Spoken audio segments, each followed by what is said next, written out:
আজ আমরা শুধু বাংলাদেশ ছাত্রপক্ষের প্রতিনিধি রূপে নয়, আপনাদের সন্তান হিসাবে এখানে উপস্থিত হয়েছি। দীর্ঘ বঞ্চনা এবং রক্তের সাগর পেরিয়ে আমরা আজ এক মাহেন্দ্রক্ষণে উপস্থিত। আগামীকাল বাংলাদেশের বহুল কাঙ্ক্ষিত নির্বাচন।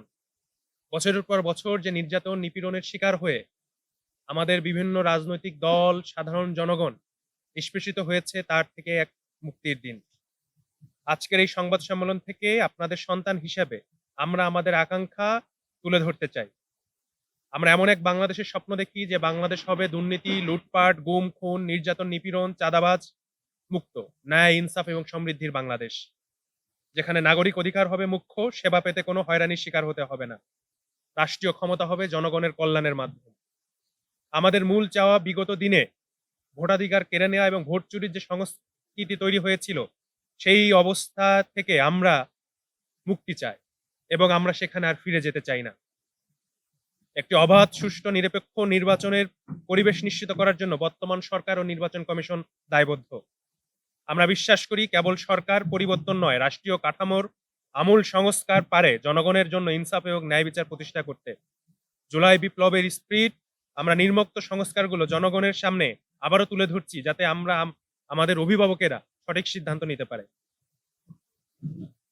যে জুলাই সনদের উপর ভিত্তি করে আমরা আগামী দিনের আমাদের বাংলাদেশ রাষ্ট্রটি পরিচালিত হবে, সেখানে উল্লেখ করা আছে কোনো ব্যক্তি 10 বছরের বেশি প্রধানমন্ত্রী পদে থাকতে পারবেন না। রাষ্ট্রপতি এবং প্রধানমন্ত্রীর মাঝে ক্ষমতার ভারসাম্য নিশ্চিত করা হবে। স্বাধীন বিচার বিভাগের মাধ্যমে রাষ্ট্রের প্রত্যেকজন নাগরিক ন্যায় বিচার পাবেন এবং আনুপাতিক হারে উচ্চ কক্ষ নিশ্চিতের মাধ্যমে বিভিন্ন রাজনৈতিক দল, জনগোষ্ঠী এবং সমাজের যারা নেতৃস্থানীয় আছেন, মেধাবী লোকজন আছেন, তারা উচ্চকক্ষে বাংলাদেশ রাষ্ট্রকে প্রতিনিধিত্ব করার সুযোগ পাবেন। গণভোটে হ্যাঁ বিজয়ী হলেই কেবল আমরা প্রকৃত বাংলাদেশের দিকে ধাবিত হতে পারব। গণভোটে হ্যাঁ মানেই হচ্ছে স্বৈরাচার, দুর্নীতি এবং ক্ষমতার একচেটিয়াকরণের বিরুদ্ধে স্পষ্ট অবস্থান। প্রিয় বাংলাদেশের জনগণ এবং আমাদের অভিভাবকবৃন্দ, আগামীর বাংলাদেশ কোন পথে যাবে তা নির্ধারিত হবে আপনাদের ভোটের মাধ্যমে। অপরাধ, অরাজকতা, চাঁদাবাজ, লুটপাট এবং দখলদারিত্বের বিরুদ্ধে ন্যায্যতা এবং ইনসাফের পক্ষে আপনাদের মূল্যবান ভোট আমরা আহ্বান করছি। দল মতের ঊর্ধ্বে উঠে আপনাদের নিজ নিজ আসনের সবচেয়ে যোগ্যতর ব্যক্তিকে আপনারা ভোটাধিকার প্রয়োগের মাধ্যমে নির্বাচিত করবেন।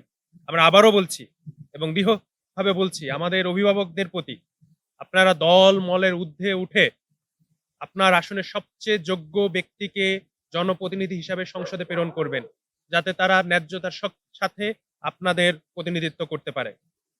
বাংলাদেশের নির্বাচন কমিশন, আইন শৃঙ্খলা রক্ষাকারী বাহিনী এবং নির্বাচনের কাজে নিয়োজিত রিটার্নিং কর্মকর্তা ও প্রিজাইডিং কর্মকর্তা, অফিসার যারা আছেন, বাংলাদেশ ছাত্রপক্ষ আপনাদেরকে স্পষ্টভাবে বলতে চায়, জনগণের ভোটাধিকার হরণ, নির্বাচনীয় নাটক, গণতন্ত্রের প্রতি কোনো ধরনের ষড়যন্ত্র ছাত্র সমাজ মেনে নিবে না। জনগণের রক্তের বিনিময়ে আমরা যে ভোটাধিকার অর্জন করেছি এবং আগামী দিনে আগামীকাল যে একটি নির্বাচন অনুষ্ঠিত হতে যাচ্ছে এবং তার মাধ্যমে ক্ষমতার যে পরিবর্তন হবে, ন্যায্য এবং স্বচ্ছ ভোটই হচ্ছে জনগণের ক্ষমতায়নের একমাত্র রাস্তা। আসন্ন জাতীয় সংসদ নির্বাচনে এবং গণভোটের মাধ্যমে আগামী দিনের বাংলাদেশের গতিপথ নির্ধারিত হবে। এই নির্বাচন ও গণভোট কেবল আনুষ্ঠানিকতা নয়, এটি জনগণের সার্বভৌমত্ব পুনঃপ্রতিষ্ঠার একটি পথ। বর্তমান নির্বাচন পরিবেশ নিয়ে আমরা উদ্বেগ প্রকাশ করছি। ভোট কেন্দ্র দখল, প্রশাসনের পক্ষপাতিত্ব এবং আমরা সারা দেশে দেখতে পাচ্ছি বিগত দিনে ফেনী 2 আসনে এবং আজকে দুপুর বেলা বরিশাল 3 আসনের এবি পার্টির সাধারণ সম্পাদক ব্যারিস্টার আসাদুজ্জামান ফুয়াদের নির্বাচনী ক্যাম্পে একটি বিশেষ রাজনৈতিক দল কর্তৃক হামলা করা হয়েছে এবং স্থানীয় জনগণকে হুমকি ধামকি দেওয়া হচ্ছে যাতে তারা ভোট কেন্দ্রে না যায় এবং গেলে একান্তই তাদের প্রতীকে ভোট যেন প্রদান করে। আমরা মনে করি যে প্রশাসনের যে কার্যকর ভূমিকা আসন্ন জাতীয় নির্বাচনকে সামনে রেখে রাখার প্রয়োজন ছিল, সেই জায়গা থেকে তারা যথেষ্ট নিষ্ক্রিয় এবং একটি বিশেষ দলের পক্ষপাতিত্ব হয়ে কাজ করছে। বাংলাদেশ ছাত্রপক্ষ চায় নির্বাচন কমিশন, প্রশাসন, আইন শৃঙ্খলা বাহিনী তারা আগামীকালের অনুষ্ঠিত নির্বাচনে যেন সুষ্ঠুভাবে ভূমিকা পালন করে। তারা যদি কোনো দলের প্রতি পক্ষপাতিত্বমূলক আচরণ এবং নির্বাচনে কোনো ধরনের হস্তক্ষেপ এবং পক্ষপাতিত্বর মাধ্যমে কোনো দলকে জেতানোর চেষ্টা করে, তারা যেন হুদা কমিশন এবং আওয়াল কমিশন থেকে শিক্ষা নেয় এবং তারা যদি মনে করে যে এই অপরাধ অপকর্ম করে বাংলাদেশ রাষ্ট্রে তারা টিকে থাকবে, তারা ভুল ধারণা করছে। বাংলাদেশের জনগণ তাদেরকে প্রতিরোধ এবং প্রতিহত করবে এবং হাবিবুল আওয়াল এবং হুদা সাহেবের যে পরিণত হয়েছে তাদেরও একই পরিণত হবে। রাজনৈতিক দল এবং গোষ্ঠীর ঊর্ধ্বে উঠে তাদের সাংবিধানিক দায়িত্ব পালন করতে হবে। আমরা ছাত্র সমাজ ও তরুণ প্রজন্মকে আহ্বান জানাই, ভয়কে পরাজিত করে আপনারা নিজ নিজ কেন্দ্রে এবং নিজ নিজ আসনে ভোটাধিকার প্রয়োগ করতে যাবেন এবং ভোট কেন্দ্রে আপনার ভোটাধিকার প্রয়োগে যদি কেউ কোনো বাধা সৃষ্টি করে, রাষ্ট্রের একজন সচেতন নাগরিক হিসেবে আপনারা প্রতিরোধ গড়ে তুলবেন।